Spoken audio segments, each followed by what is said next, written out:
আসসালামু আলাইকুম ওয়া রাহমাতুল্লাহি ওয়া বারাকাতুহু।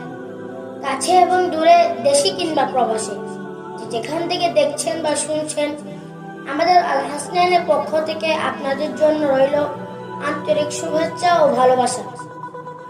প্রিয় দর্শক, কেউ যদি 1 মাস না খেয়ে থাকে কিন্তু গীবত করে, মিথ্যা বলে, চোখ ও কানের হেফাজত না করে, তাহলে তার রোজার কি কোনো মূল্য আছে?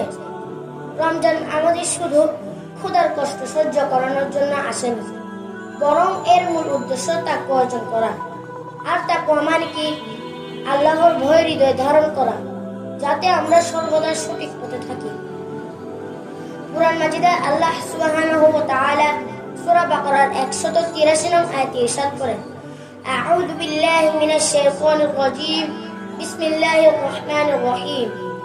يا أيها الذين آمنوا كتب عليكم الصيام كما كتب على الذين من قبلكم لعلكم تتقون।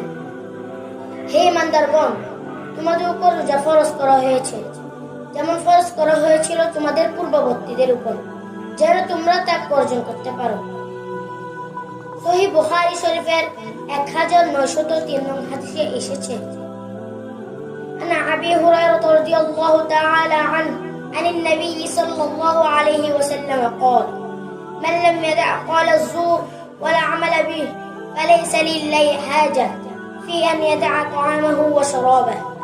আবু হুরায়রা রাদিয়াল্লাহু তাআলা আনহু থেকে বর্ণিত, রাসূলুল্লাহ সাল্লাল্লাহু আলাইহি ওয়াসাল্লাম বলেছেন, যে ব্যক্তি মিথ্যা কথা বলা এবং খারাপ কাজ করা পরিত্যাগ করতে পারল না, তার শুধুমাত্র না খেয়ে থাকা অর্থাৎ রোজা রাখা আল্লাহর কাছে কোনো মূল্য নেই।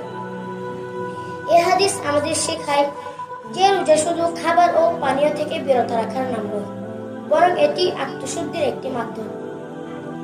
যদি কেউ রোজা রেখে মিথ্যা কথা বলে, প্রতারণা করে, অন্যকে কষ্ট দেয় কিংবা গুনাহের কাজ করতে থাকে, তাহলে তার রোজার প্রকৃত উদ্দেশ্য নষ্ট হয়ে যায়।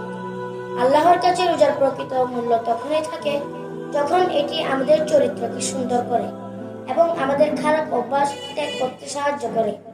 আল্লাহ তাআলা আমাদের সবাইকে রোজার প্রকৃত উদ্দেশ্য বোঝার তৌফিক দান করুন এবং আমাদের রোজাকে গুনাহ মুক্ত রাখার তৌফিক দান করুন।